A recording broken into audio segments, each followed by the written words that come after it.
what was it that you saw that was maybe missing in the industry that made you think of Agile Auto as a solution to dealership problems?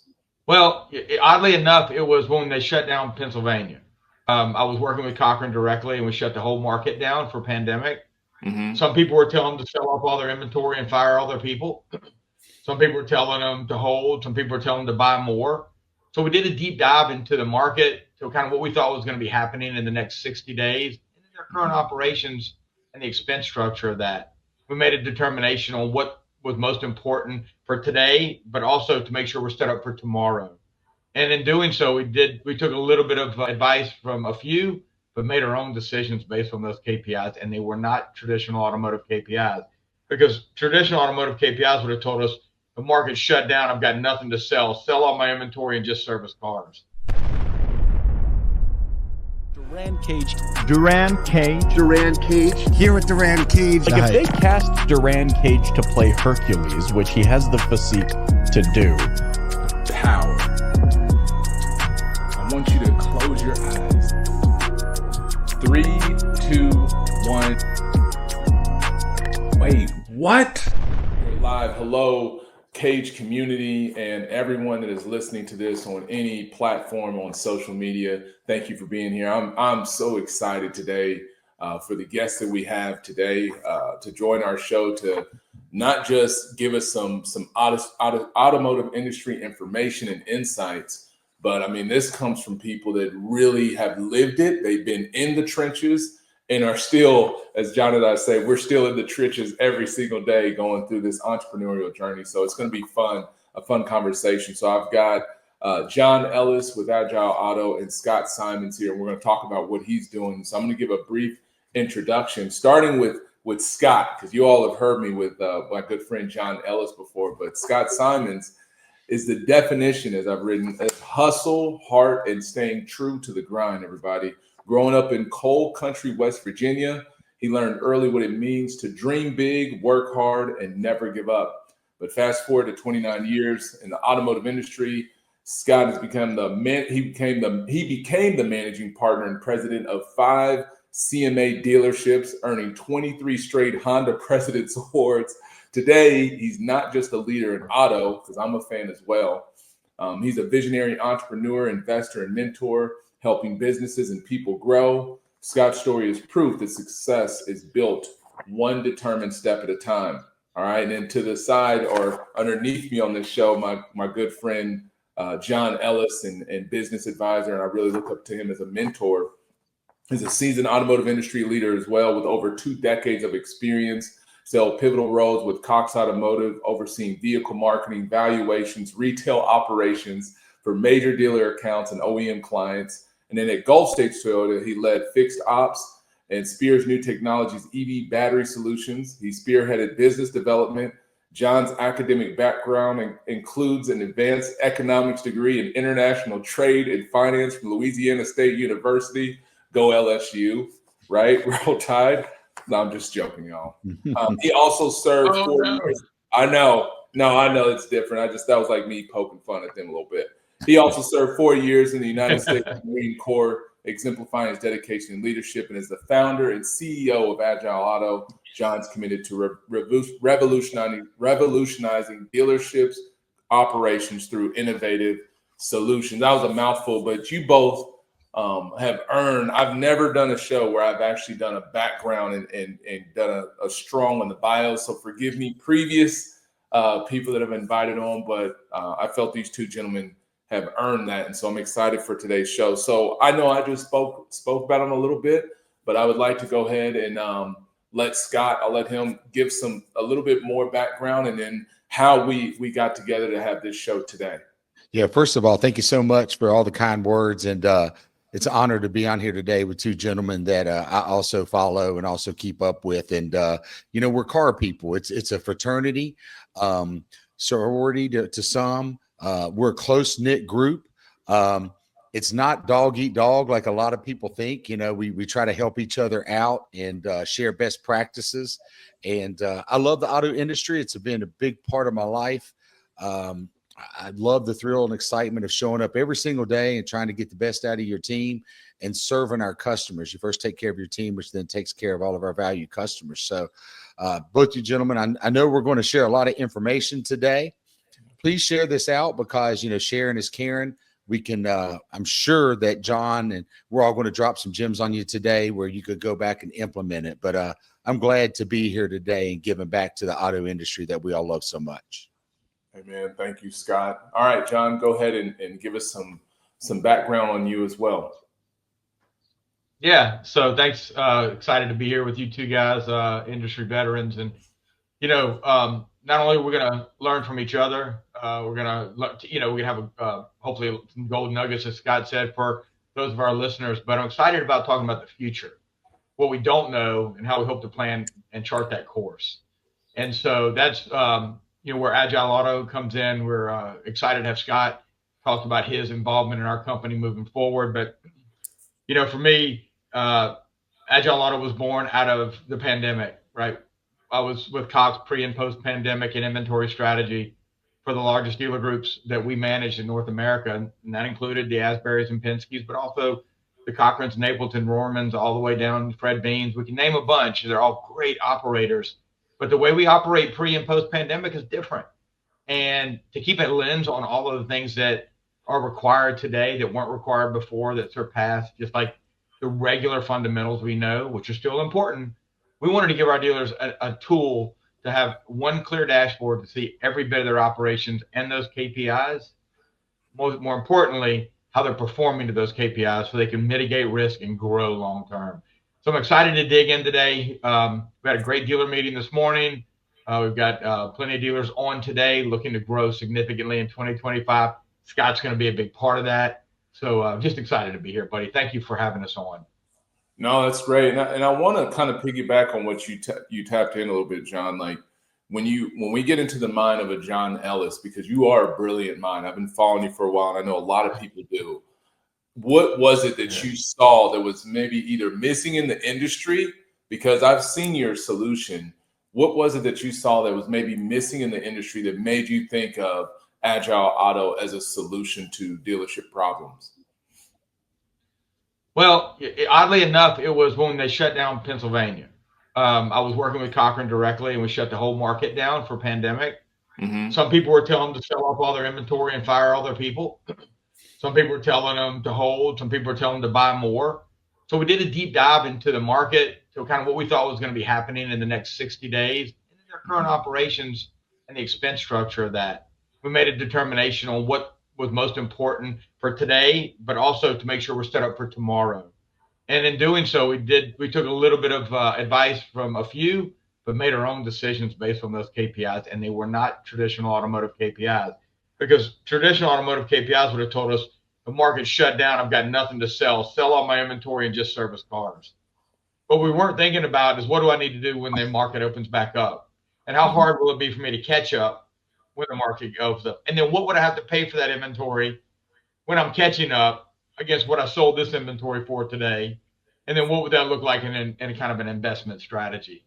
So we did that manually on spreadsheets and made determining decisions, so much so that the president now, Denny Patton, said, without boasting too much, that plan saved them and then allowed them to take market share, because what they were originally thinking of doing would have been the complete opposite. It was more of the industry leader acumen: sell off as much as you need to keep expenses down. So when that happened, I thought, the pandemic shut us down for 2 years. This is not a short-term phenomenon. We're going to be living in this world for many, many years. And Black Book, just last year, but again this year, they advanced their forecast through 2027. The used car market is going to continue to decline in volume and quality. So what we're going to find is dealers are struggling harder, struggling more to find the inventory, to get the inventory retail ready, and then profit on that inventory by turning it as quickly as possible. And so with all of those indicators, and then the OEMs coming in and messing everything up, because what did? They went just in time during the pandemic. They're kind of coming back to high volume, but they're spending most of their money on the most profitable vehicles for them, not the dealer, for them. And it's the hardest inventory to sell because affordability is kicking us in the butt. It's the most expensive inventory, is most profitable for them, but it's the hardest to turn on the lot. And it will be for the next 3 to 4 years, because affordability is not going away because of the impact of the pandemic and then the last few years of inflation and wages, not keeping up with inflation. So saying all that, we wanted to take individual logic and bring it into a scalable solution so that dealers could customize a platform for themselves that would do the same thing over and over again as market shifts and dynamics change. So we took a couple of years and we built Agile Auto with all of that logic and invested new logic in it to manage that post-COVID world that we live in now in the variable used operations part of the business. And we've done that. We've been in market now for about a year. We've got dealers using it, happy about it, giving us rave reviews. And so we're excited to now take it to the world, right? We've done that year and a half worth of study, pilot, dealer feedback, dealer enhancements. And now we're where we are to scale, and Scott's coming on board to help us scale. Super excited about that. Yeah, and that leads to my next question, and this is for you, Scott. I mean, I'm listening to John's passion and his vision of what Agile Auto is and where it's going. But what is it that attracted you to Agile Auto to join on board that team and to be one of the strategic advisors there? Well, that's a great question. And I'm honored to be a part of that company and represent that brand, going forward. Well, first of all, John and JR, I went and checked out John Ellis, first and foremost. I mean, there's not many people smarter than John Ellis that's been involved in the auto industry.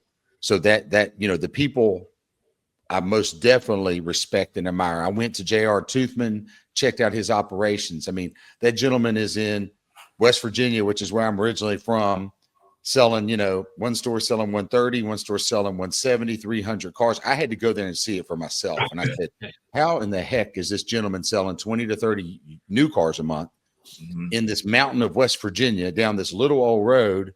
So I had to go check out his operations. And then we sat down and went over how he uses his tools with Agile Auto. So I saw it in action. Then, obviously I vetted the tool, looked at the tool, and I agree with John. During COVID, it created, and this based on who you advise and what your company does, it created a lot of bad habits. It created us being more reactive instead of proactive. And what John's talking about, now we have to be proactive. And what this tool enables people to do is to be more proactive and not reactive. So let me give you an example. We would have a really good used car month. We would sell down our inventory. We didn't replenish that inventory, whether buying off the street, buying through service, or trades.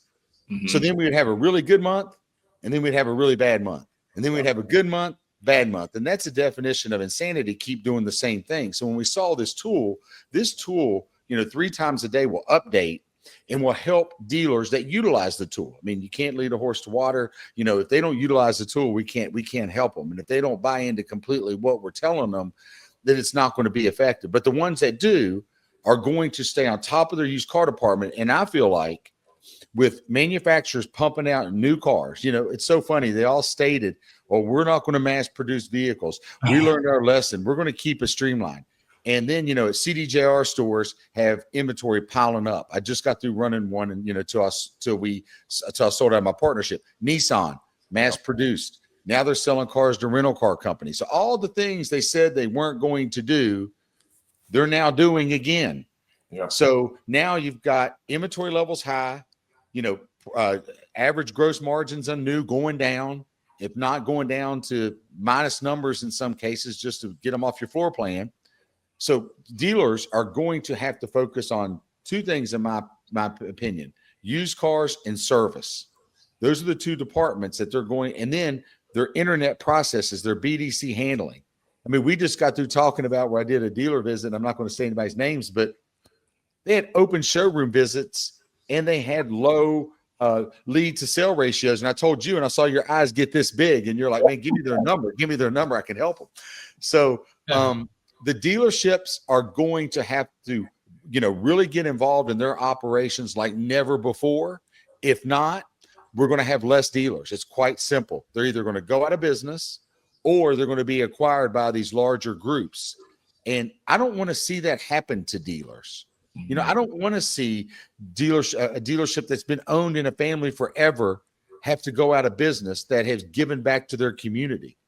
So I believe that if people buy into this tool, it will greatly improve their used car operations. So I was sold on the people, sold on the tool. So then I'm going to get it out to my network and say, hey, this is something you really need to take a look at. If I didn't believe in the people and if I didn't believe in the tool, I simply wouldn't have went aboard. I don't need, I've been very fortunate to save my money. I have, I'm invested in a lot of different companies. So if I don't believe in it, I'm simply just not going to put my name on something because that's just not who I am. So I'm excited. I'm going to be a strategic advisor for them. We'll be involved in NADA. I'm going to be referring them to our network. And they've been perfecting this tool, and we're ready to just take it to the next level, which is what we're going to do. No, so thank you so much for that breakdown, because that's so good right there, especially given what the current state of the automotive industry is. I really believe this is such an important topic. So I'm going to switch gears. This question is going to be a little bit loaded, but I feel both of you understand, and I want both of you to give a different opinion, or not even an opinion, but a different response to it. So I'm a general manager. So this is me playing that role of a general manager right now. And I'm sitting here listening to this show with my arms folded, just seeing what I'm going to get out of it. And what I want us to talk to is the two problems that Agile Auto solves, but I want to break it down into two different problems. Normally, when there's a problem, there's that obvious problem that we as operators see, whether it's an age problem, could be a price, but you're seeing it because maybe you're using a tool that's saying, hey, this is out of whack. But what is a problem that's a known problem when you connect with a general manager that you all have a solution for? But then what's an unknown problem? To me, that's the more important one. What is an unknown problem that once you all are working with partners that you see as a problem that they didn't even think was an issue, but it's actually a bigger issue than the problem they initially thought that they had? Yeah, so if everyone wants to start with that first, I'd like to hear that. Yeah, I'll go first there. There's one part of the tool that takes in your gross, how long it's been in stock, where you acquired it from. But what we added to the tool after doing some brainstorming and, role playing and saying, hey, let's take a look at this tool. We added in the wholesale profit and loss. I mean, there's for a group that I worked with, we would report our numbers, and the numbers by the time we got to the statements were different than what people were reporting. And what the difference was, the people weren't reporting their wholesale loss. So they were saying my PVR on used is 2,680. My PVR may have been $2,000. But then we got the financial statements. I was running $1,000 positive on wholesale.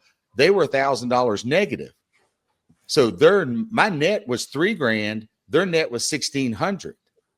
So, okay, then on top of that, why are we losing money in wholesale? Where are we selling them to? Are they all going to John Ellis auto sales? All of our wholesales that were showing a loss, are they all selling to John? Okay, are they going to ACV? Are they going to auction? Where are they being sold? Okay, and then where were they being acquired? So if we're losing a bunch of money from this one auction, like John talked about, we probably don't want to go back to that auction. But it just tells people in real time where they are. And so many times we're reactive in that auto industry. But I think a big part of it was adding the tool. Plus, used car managers, they do a great job, a lot of them. But everybody knows they'll go hide that car on the back lot. And then, it gets lost in the shuffle. And then all of a sudden, it went to auction, but it didn't sell at auction. Now it's parked on the back lot because it needs a tranny, and no one wants to take that $5,000 or $10,000 loss. So then it just hides back there. So this tool even helps find those hidden cars by checking that inventory and saying, wait a minute, why are we off here?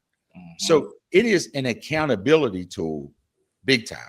As a GM, one, if I have someone over top of me, it helps hold me accountable. So I was a managing partner. So it would help me hold not only used car manager, but it would help me hold the GM accountable. So it is an accountability tool that checks your rearview mirror to make sure you're not blindsided on wholesale or lost cars. Those are just two things that we picked up on that the tool helps that we didn't even initially have in there. Right, John? Yeah, it's correct, Scott. Look, hearing an operator talk about the tool and how it's effective, Scott's, his years of experience running dealerships, but also managing GMs and being a managing partner. You hear different perspectives. Like it was important when I was a GM to see this, but it's important as a managing partner to see this. And that's the thing that I think we know we have if it's more than one rooftop, we know we need to keep our eyes on not only each rooftop, but the aggregate performance, because the collection of stores can hurt you more than one store. One store can be doing great, one store can be doing marginal, another store can be doing poor, and you focus all your attention on that poor store. You leave the great one alone, and the one in the middle you forget about because they're okay. But if you're not looking at the bigger picture, the aggregate roll-up is not very well. So the enterprise visibility of this for a multi-store managing partner is something that most don't have access to. So you can go to your DMS and get a report maybe once a week or once a month at the executive level or store level. But it's too late, as one of our partners, JR, said. I'm managing from the rear, and I'm not managing at the front line. What we give is a live view of the entire enterprise or region or store, whatever level of data and accountability you're looking for, every day, multiple times a day. So the thing that dealers can see there's a problem is I'm not selling enough cars and I'm not making enough money and they're aging out on me. That's what they can see. You can see that in any tool, but what you can't see is why. And the why is what we solve. Where are they coming from? What am I pricing them for? And how long are they sitting on my lot is a determinant of the sourcing of that inventory, the pricing of that inventory, and then, of course, the balance of that inventory. So we make sure that dealers have enough inventory so they're never rushing to buy, like Scott said, have a great month and to be way behind, have to go rush. And they're never holding too much inventory based on their weighted rolling 60-day sales pace so that they have to sell off because they went and bought too much. So we solve both of those problems in real time, every day, all day.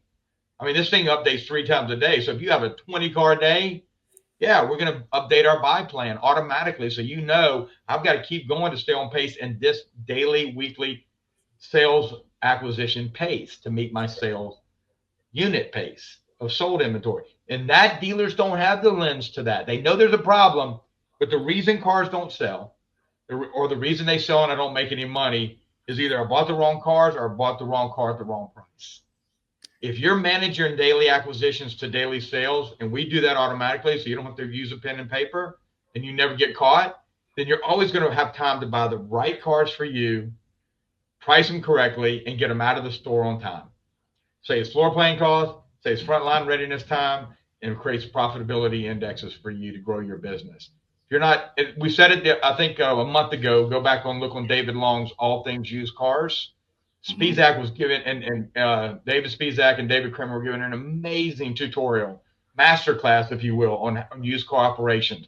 But at the very end, I had to say, and they all agreed, I think we would, everything that was taught today is of paramount importance, but none of it is effective if you're not matching your daily acquisition rate, at least weekly, to your weekly sales rate.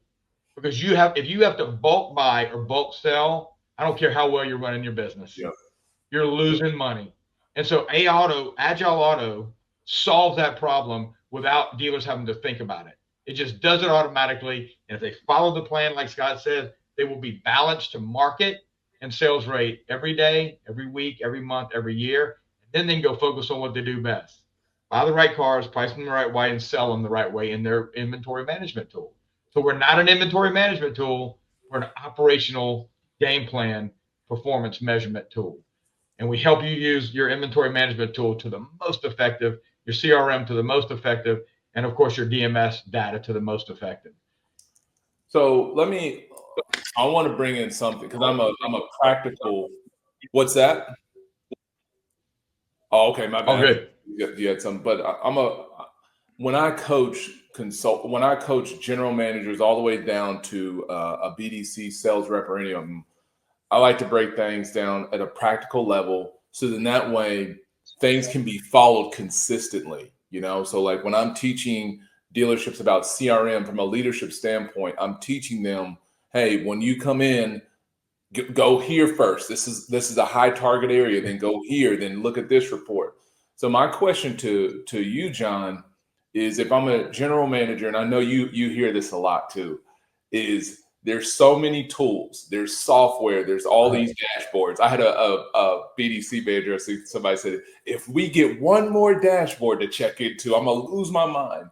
So how, if I'm a general manager, how does Agile Auto fit in with other softwares? Like, are you seeing, and this could be for either of you, are you seeing that this maybe replaces other softwares that maybe aren't getting the dealerships to where they need to go? Or are you seeing general managers or used car operators use this tool in conjunction with another tool, and it's increasing their overall operations by doing that? And if so, and again, I know I love loaded questions, how are dealers putting it in a practical standpoint? Is it a daily? Is it a weekly? Is it a monthly? But that's one question I know a lot of people are thinking of is, oh my gosh, another dashboard. But other dealers are being successful with this platform, but how are they using it? Yeah, I'll start. I'll let Scott finish because I can see him shaking his head. He's loaded. Okay, so we do both. Okay. So what happens is when we set the program up correctly and manage your business correctly, your used car operation, you have visibility into the effectiveness of your other tools.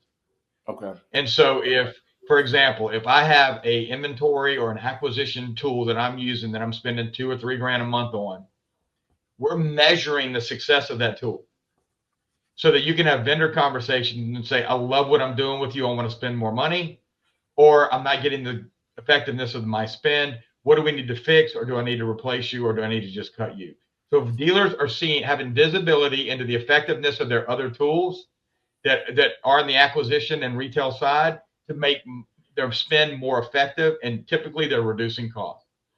The second thing is they use this in conjunction with their inventory management tool, whatever the preferred tool is. You can't replace that tool because those tools give them guidance on how to price, what to buy based on their market.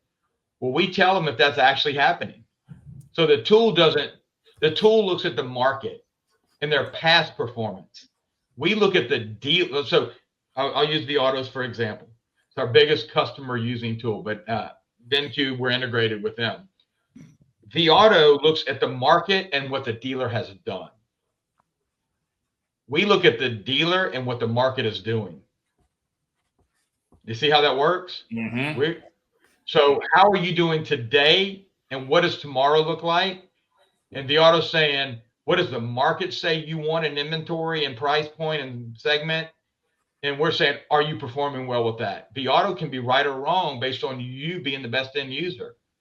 Without us, you don't know that. You're just buying what the auto says and hoping that it sells the way the auto says.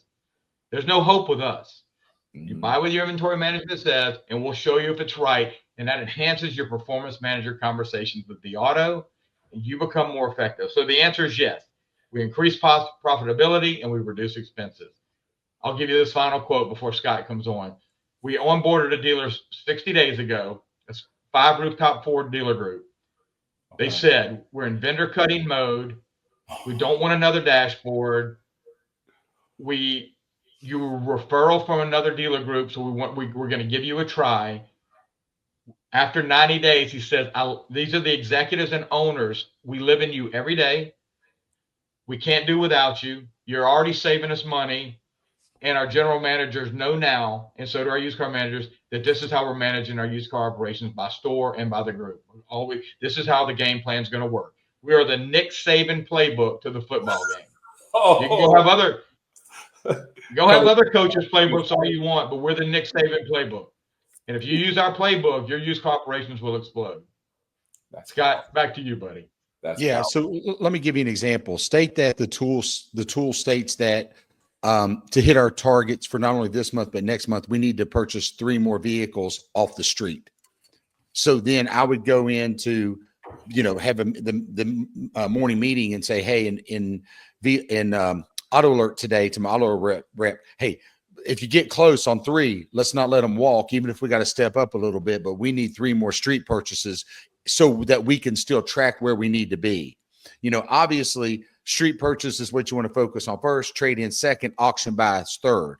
So then I may come out to my sales team and say, hey, if you purchase a street car or off the street, off a consumer, post on your Facebook, we need to, looking to buy a car, send me your VIN number and miles. And then I may say, okay, I'll count it as a unit and give you a 250 spiff on every car you purchase from now till the end of the week. So then they'll go on their Facebook and they'll say, hey, looking to purchase, used Hondas, pay top dollar, shoot me VIN and miles. So it just helps you've got to utilize the tool, but it helps you stay on top of it. And it's more proactive instead of reactive. And trust me, I lived in that reactive space. It's not a fun place to be in because, we all know that person that calls the buyer and says, I need 20 cars tomorrow. You're going to get punished on that. When that happens, the best time to sell something is when you don't have to. The best time to buy something is when you don't necessarily have to buy it. So if you stay on top of it, you'll keep the machine going. And like we said, it's going to be extremely important in 2025 and beyond. And that's where we saw the demand for the tool. And we want to understand proactive and not reactive. But this tool works alongside with the other great tools such as, vAuto and VinQ. And I think, what did we hear about today? Dealer Link. And there's some others that are out there, but we're not there to replace that tool. And we feel like that we could greatly help dealers going into 2025. And if not, there's going to be some dealers that's going to, we're talking to a lot, since I left CMA, I'm talking to a lot of dealers and there's some dealerships groups that are struggling out there. And they're struggling in lead handling, and then they're struggling in used cars is what I'm hearing from a lot of them. Oh yeah, no, I can echo that, Scott. My phone, I've never had as many conversations in a December, just this month alone, where, just recently there was a Facebook group that was going on and somebody said that they needed some help and who would they recommend, and they tagged me. And so I've been messaging with this lady who's a BDC manager of a dealership group. But that's all. It's just like she was saying that we feel like we've been handling our leads wrong for so long because we're not getting the results that we want. Like we used to get so-and-so result 2 years ago, 1 year ago, but now they're not getting the same result. And it's because it's the customer, so much has changed. John talked about affordability, the marketing channels where customers are coming from. Our inventory has changed. So it's amazing that dealers, and I'm glad that they're reaching out to you all and we're having these conversations, because the dealers that don't go into 2025 with the plan, it's a scary place. And really the plan has to already be here. So if you go into 2025, I've been telling dealers, if you go into 2025 saying we're going to have a plan starting in January, that won't work. It should already start right now. And that leads to my next question. Going into 2025, you both have talked about something that's so important, which is acquisition strategy. So if we were to give a tip or a nugget to the audience listening to this that are responsible for that area, what are we seeing right now across the industry that has been pretty successful with acquisition strategy? Because Scott, you just talked on one, which I loved, about, encouraging your team to get on Facebook. Hey, give me a VIN, give me your make, model, and let's see if we can get your car. But John and Scott, what are some other strategies you've seen dealers be successful with while using your program? Yeah, what we did, and I think what I'm talking on a lot these days is the power of social media. We all know each other through social media. I gave a presentation years ago to CMA, and everybody was talking about, this was 7-8 years ago, about automation and home deliveries. And my presentation was about, we all need to get involved in social media and tell our story. So I hired a videographer 8 years ago because I heard Andy Frisell and Ed Millett, this entrepreneur group that I was in, talk about hire a videographer. So you can imagine, I go back saying, when I hire a videographer, everybody thought, what are you trying to be, a movie star? Like, what are you doing? No, we have a story to tell. We've got a great story. We need to tell our story. So then we started training our team on how to brand themselves on social media. When I left CMA, I was tagged in 21,000 posts. Wow. 21 organic thousand posts by our team. Wow. You know, pictures of selling cars to a customer, friend them, tag them, put a picture up, then it'll pop up in their memories, and then post their trade in. Just traded. So I would post a picture with John. I just sold him a pallet. I'd wait 30 minutes till he left. I wouldn't put a price or anything. I would say, John traded in this 2016 pallet. Contact me for details. Won't last long. Now, you imagine if you have 40 salespeople doing that post, that car would sell before it ever went through the shop. But that was a strategy that we talked about on social media. So then what we did was, okay, let's start paying our people to acquire. Let's pay them to acquire. So then they would post looking to purchase, or they would go on Facebook Marketplace, or they would go on the third-party sites. And when in downtime, which it didn't have much, they would go and inquire. And then the good ones, we would train them on how to use the tools in order to appraise their own cars, to give a number to then say, bring that car in. So then we started paying them as a unit and then paying them minis. And sometimes our minis would be $500. We'd say, hey, if you inquire a car between now and the end of the month, we will count it as a unit, pay your bonuses, and we'll pay you $500 to acquire that car. So that's how we dealt with it. And it worked. I mean, I remember one salesperson, they sold 35 or maybe 40 cars in 1 month. It was like 25 sales and like 15 acquirers. Wow. He was on Facebook Marketplace so much, they thought he was a bot and shut him down. I mean, he was contacting people 7 days a week. We were sending cars to Indianapolis, Florida, Texas to purchase cars off Facebook Marketplace. That was a sales rep. Guess what we ended up doing with that sales rep? That sales rep is now a desk manager that's now training other people to do that. Went through financing as desk manager because he took, when we gave him an opportunity. I mean, can you imagine selling 35 cars and sometimes getting paid $500 for acquisition? How much money he made? I mean, we had to pay him with a Brinks truck 1 month. And you know what? I was happy to do it. So then everybody saw him do it. So then other people wanted to do it. So that's how we got creative about acquisition when, you know, at the dealerships that I was just running over top of the 5. And another part of that Agile Auto tool too was, and I wanted to bring this up. It also shows intercompany. So say GM A is friendly with GM B. Hey, you take my aged inventory, which is just kicking a problem down the road. You still got a problem. You take mine and let's switch them to reset the clock. So our tool shows intercompany. You're still got 2 problems, but it resets in all of your systems so it doesn't come up as aged. So that was another trick they would do, is they would do the old aged inventory swap. So our tool sees that real time. Wait a minute. You took your car that was 75 days, sold it to them. Wait a minute. They just sold theirs to you. Oh, okay. You're just swapping around problems. So that's another part. But to answer your question, how we got creative in acquisition was we spiffed our salespeople and paid them units and then counted it as units. And then we made that permanent. You know, we just may take it from 250 to 500. If Agile says we need to acquire a few more cars, okay, spiffs now go to 500. Let's acquire some cars off the street. You know, and the best thing about that, Scott, before I pass it over to you, John, about some strategies that you've seen from an acquisition standpoint that I hope that everybody heard was, you know, all I think about is how much did it really cost that person? You know, when you think about Facebook Marketplace and Facebook, all it is just a little bit of energy in this device right here. But it's amazing how there's so many tools in terms of how we can acquire vehicles, whether it be, you know, service drive. It seems like the most successful ways to acquire a lot of vehicles don't really take much resources. It just takes a little bit of effort, a little bit of energy, and a little bit of consistency.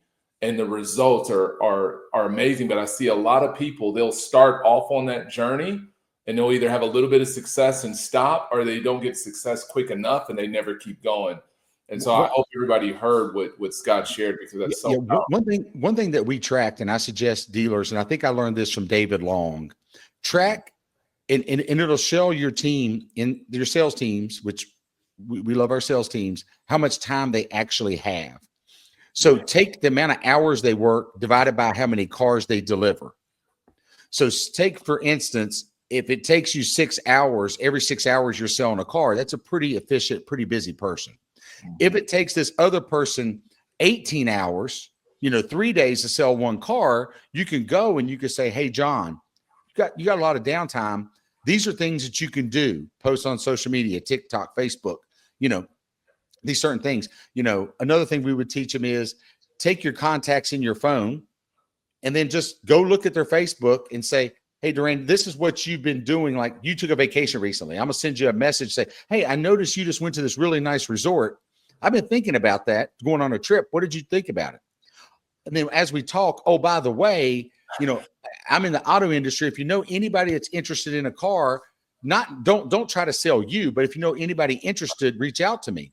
So if I have 6,500 contacts in my phone, and if I take it by a 5-day work week, if you need to contact 25 people a day, and you'll contact all 6,500 in your phone. So those are things that we also train them to do in that downtime, which is what you're talking about, utilizing social media, is they have a whole lot more downtime to go on that Facebook marketplace and purchase those cars if that's what they choose to do. But instead, they choose to get in the huddles typically and complain about how slow it is, how the market's changed, how we can't make any money anymore. So we really train them on how to be a business within a business. As you could tell, my veins pop out my neck and my face gets a little bit redder, and I get very passionate about talking about it, because that's how we're going to survive, and not only survive, but thrive in 2025 and beyond. Oh, man. Is tracking that. John, what would you add in terms of an acquisition strategy that you've been seeing especially over the last 2 or 3 months? Any success stories that you've seen with that dealers can implement or give a try? Yeah. So to piggyback on what Scott said and implement it in a different area of the business, we have to train our people to buy as well as we train them to sell. Yeah. So we can and incentivize them as well. So Scott, I'm so excited to hear they did that. Very few do, like $500 spiffs per, and then having it count to their unit goal. It's a big deal. Most give $250. Maybe they'll give $500 if they're starving for inventory, but to count to the unit goal, that third leg of the stool that Scott added is crucial, because if you don't do that third leg, it doesn't feel like I sold something, and we want them to feel as good as they feel when they sold a car as when they buy a car. So Scott, hats off to you, but I didn't know you do that. We preach that all the time, that we have to keep people's excitement on buying as well as selling, but they won't do very well if we don't train them how to buy. So John, go ahead. Think about this. Sorry to interrupt you, but think about this. You go acquire that car through Facebook Marketplace, you post it on social media, then you sell it. So you get paid on 2 cars. And guess what? Yeah. Guess what's got the highest gross? Street purchases. So you get paid $250 or nickel, you get a gross there, then it's probably 30% commission. I don't know, another $800-900, and then it counts as 2 units. I mean, it could be another couple grand in your pocket. I mean, so that happened a lot. I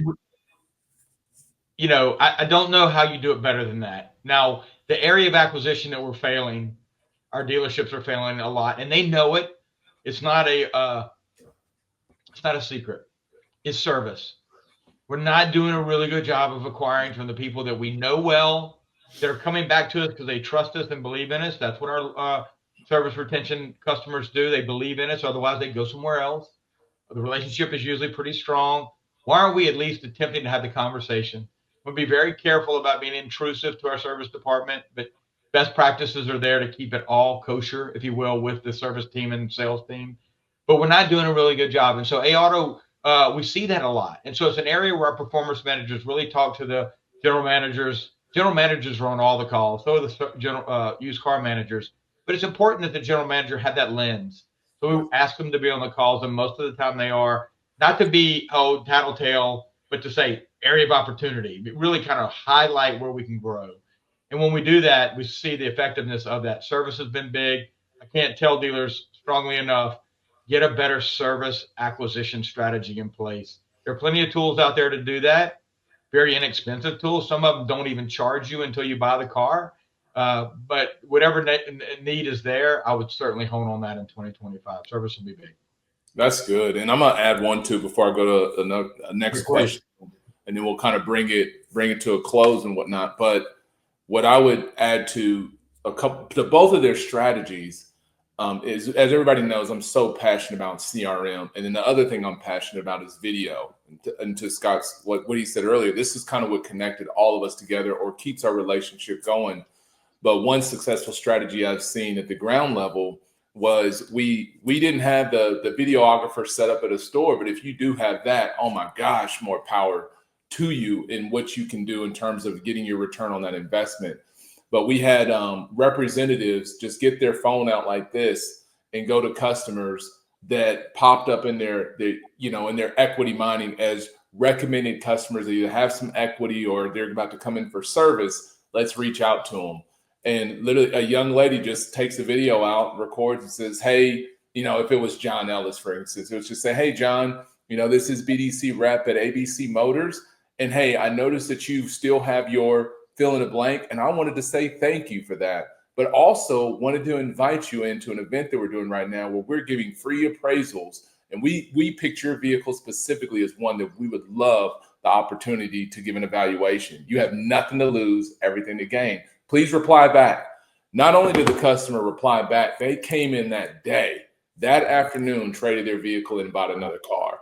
And again, how much effort was taken. So that whole team, they sent out 5 videos like that every single day, just personalized videos that they send out to customers that pop up in their CRM as likelihood to train. So you can see how all these different avenues that we have to acquire vehicles.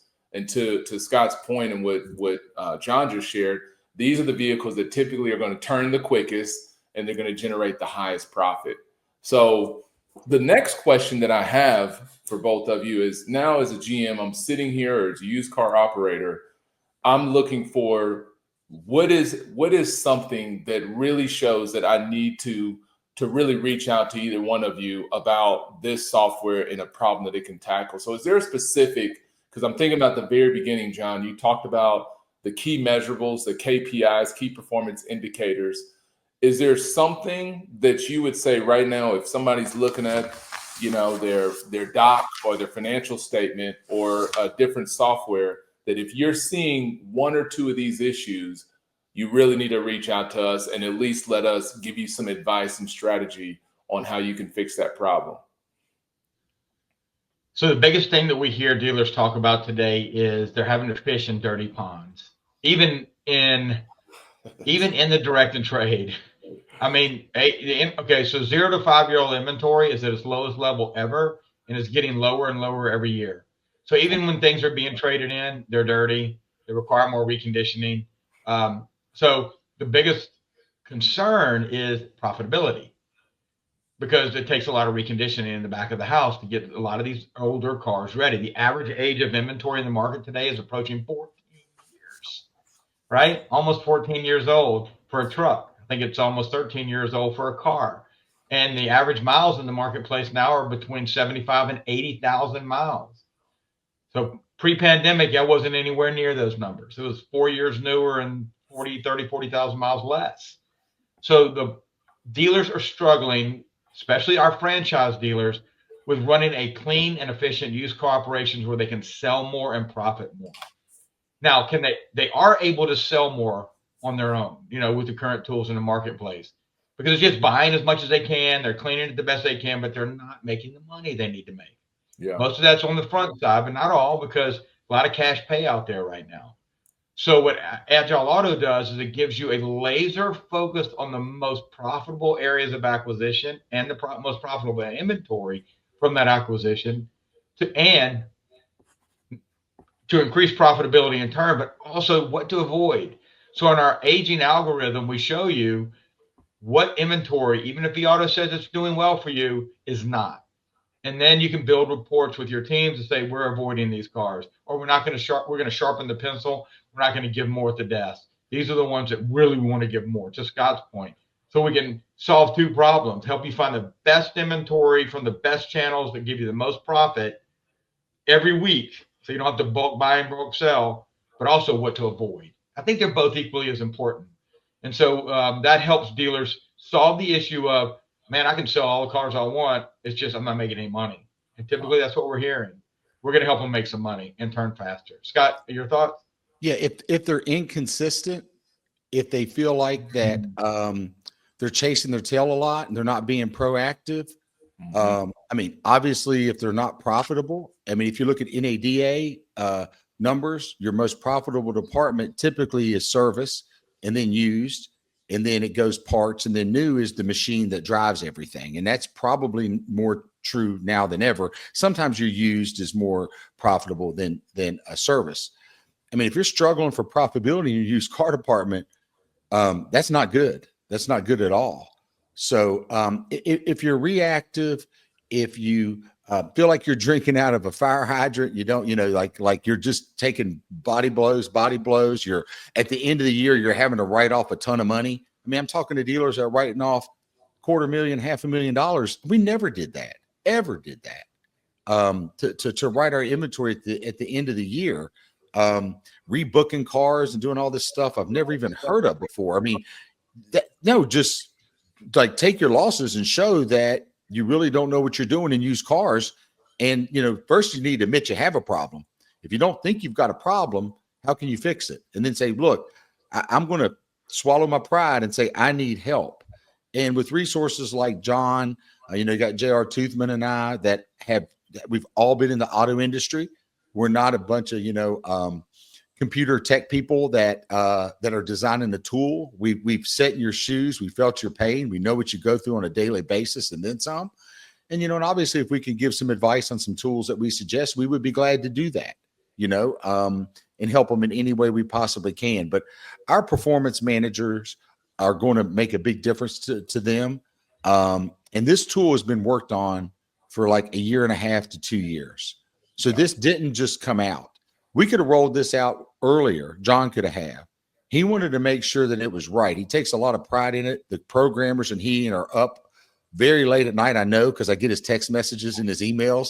He eats, breathes, and sleeps this tool. So when I know he's that passionate about it and his knowledge and his vision, and we're all just following through his vision. So if you're struggling to use cars, reach out, have a conversation with us, go through a demo, go into it with an open mind. Don't be afraid to admit you don't know what you don't know. I mean, sometimes we talk to people and they just don't even really want to ask questions. And it's like, if you don't understand, ask questions, and we're there to help. But it's going to be extremely important in 2025. And just reach out and have a conversation with us. We would be glad to talk to you about it. Yeah. And what I heard is, if I'm sitting here listening and without them just saying it blatantly, if you want to make more money and increase profitability, here you go, and to me, going into 2025, the used car department especially has got to be one of the biggest avenues for profitability. No discredit to the OEMs, but we don't know, like the OEMs have their own agenda. They know what they're going to do. Their 2025 is probably already planned out. But our plan as operators, especially in that used car operations, is huge. And I'm glad Scott touched on something that I thought I was going to mention just to add on. And this isn't a sales pitch. I'm not affiliated. I'm not affiliate or anything like that. This is just true business consulting and seeing so many products out there. But I've actually been able to see John live with on a call before, talking to some operators going through this tool. And to me, I've always thought, and John knows, I've said this to him before, the value is so much the people behind the product. There's a lot of people that, and this is no discredit to them, that are tech people, and that's how they got into space, and that's great for them. But the fact that you have a mind, and now minds, plural, with Scott, and then again, he brought up JR Toothman, who's a phenomenal mind. I follow him as well all over social media. To be able to tap into that is invaluable, in my opinion. You really can't put a money to it, because one conversation along with the tool could solve a 7-figure problem. That's huge, I mean, just what we talked about just a few minutes ago. I shared about spiffing and paying your people acquiring used cars. Yeah. On one of those calls, when someone says, I'm having trouble acquiring, that could pay huge dividends to that dealer. All because we're on the introductory call and this person says, I've got this problem. Well, look at JR Toothman. I mean, that man, I have envy for him for how many used cars he sells. I went there and I went there to teach them about selling cars through social media. I came home and I said, damn, I learned a lot. I learned a lot when I was there, you know?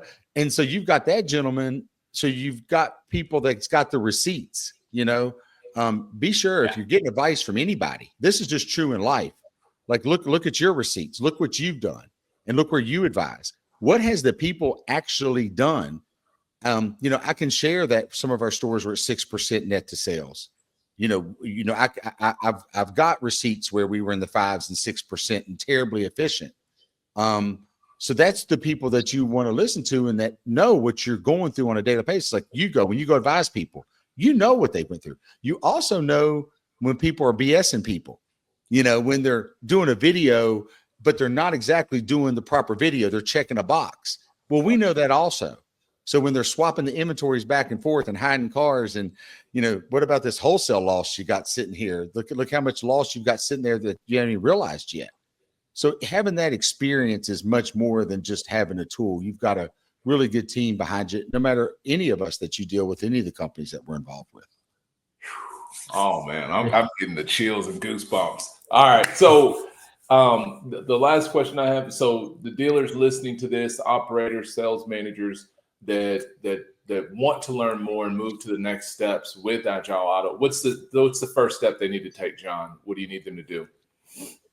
Yeah, thanks for that. Look, you can see why we couldn't be more excited about having Scott come on board, right? Yes. The receipts behind him, what he brings to the table, but his passion for the industry and really his passion for dealers, right? I mean, he is a dealer, he's been a dealer, but he cares about other dealers. He wants the industry to grow. Think about the hometown dealer. He wants them to grow. Look, we love the groups. We want our groups to grow, right? But we want to keep everybody productive. And if you want to be productive, our focus is on you, not getting you bought. Focus on you being the most productive you can be. First thing. Second thing is write-offs are happening this time of year. If you're a dealer with any kind of write-off, you need us. Our dealers don't write down. That's good. If you follow the plan, you will not have an inventory allocation that's over leveraged to the point where you got to write a big check. Now, if you don't follow the plan, and our performance managers won't let you not follow the plan, it'll just be a push and pull. But if you don't follow it, obviously you can make mistakes without it. But Agile Auto was built for you never to have those write downs again at the end of the year, period. So that alone is worth the price of admission of the software itself 10 times, if not 100 times. But there's so much more to it than that. Scott brings a level of accountability that dealers just don't have. A dealer just told us today, oh, I get that from my DMS, but it takes them 2 weeks to run the report. Yeah. Well, we give it to you 3 times a day live. If you're waiting 3 weeks, it's too late. It's like buying a car today and selling it in 3 weeks. The cost of market's out of the window. Oh, I bought it for 72% cost of market. Yeah, now it's 99% cost of market because of the appreciation of the market. Nice. We are live. We have real-time information on your operations by the day, sometimes by the hour, depending on your DMS. You will never be blindsided, as Scott says. We're excited about it coming on board. I'll let Scott have the last word, but here's how you can get with us. www.agileauto.io and click demo. So you'll sign up for a demo and someone will contact you on the team to do a demo for you. We have an end of the year special, so we'd love to talk to you about a 2025 pricing special if you join us before the end of the year. So reach out before Christmas and we can talk through that. But we're excited to be with you today, Durran. You are an industry titan. Thank you so much for having us on board. Love our partnership over these last 15 years. Excited for the next 15. Scott, I'm going to let you finish. Yeah, Durran, first of all, thanks for having me on. I haven't done hardly any podcasts since we ended our partnership on October 4th. It's been a little bit of a whirlwind for me. It's a different season. It's exciting time for me. I will tell you that, for my family and I. I'm traveling around all over the country, seeing dealers, visiting some people I didn't get a chance to visit with. And I get excited walking into the stores, but it's really evident that dealers need our help. And I say our help, I'm talking about all three of us and the services we provide. And don't continue to do the same thing over and over and over again. I will tell you this, 2025, although I think economically we're going to see some positive things. I think energy costs are going to go down. I think rates are going to go down, but the manufacturers are still going to be rolling those cars. I mean, look at the Nissan dealer, poor Nissan dealer. They just stated that they may run out of money within 12 to 14 months. Okay. This is Nissan corporate. That's all over the internet. I hope it's not true.